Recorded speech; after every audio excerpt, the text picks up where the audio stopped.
ყველაზე არარეალური ჭორი, რომელიც საკუთარ თავზე გაგიგე. ვაიმე, რომელი ერთი ვთქვა? რომელი ერთი ვთქვა, ძალიან ბევრი. აი ძალიან რო გაგართო ის. 2 მილიონიანი კოლიე და სხვათა შორის რომელზედაც მე იმ კონკრეტულ მედიას ვუჩივლე, ესე ვთქვათ. რა თქმა უნდა, არაფერი გამოვიდა შემდეგ, მაგრამ ექსპერტიზა კი მქონდა, რომ ის არ იყო 2 მილიონიანი თუ 3 მილიონიანი, თუ რაც არის, რა ვიცი, ამერიკაში სახლი.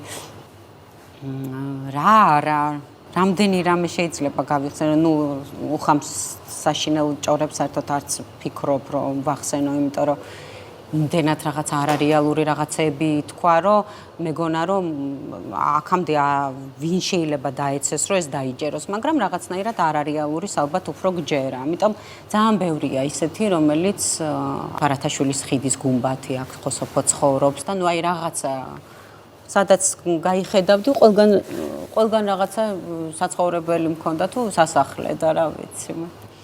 და აი როგორ რეაგირებ? თავიდან ძალიან წინდა და ძალიან ნერვიულობდი, ძალიან. არც რაღაც მიპასუხია, ესე ვთქვათ, იმიტომ რომ მეგონა რომ მაინც ალბათ არავის არ ჯერა, თუმცა აღმოჩნდნენ ადამიანები, რომლებსაც სამწუხაროდ ჯეროდა. და ახლა მიუხედავად ამისა, რომ ძალიან იმასთან შედარებით, როგორც ჩანდი უფრო ნაკლებად ჩანო, მაინც სულ არის რაღაცა ჭორები. ის გუმბათი მაინც შენია, ხო? ორსულობა აღარ დამთავრდა, ხა ჭორები ორსულობაზე. ახლა რამდენი ხანი იქნება ორსულად? 1 წელი, 2, 3, ხო, მუდმივი არ არის, ხო, უნდა გაჩნდეს ბავშვი. ხო და ნუ აი რა ეგ მაინც არის სულ და აღარ რეაგირებ, აღარც უკვე მეხება და აღარც მწყინს.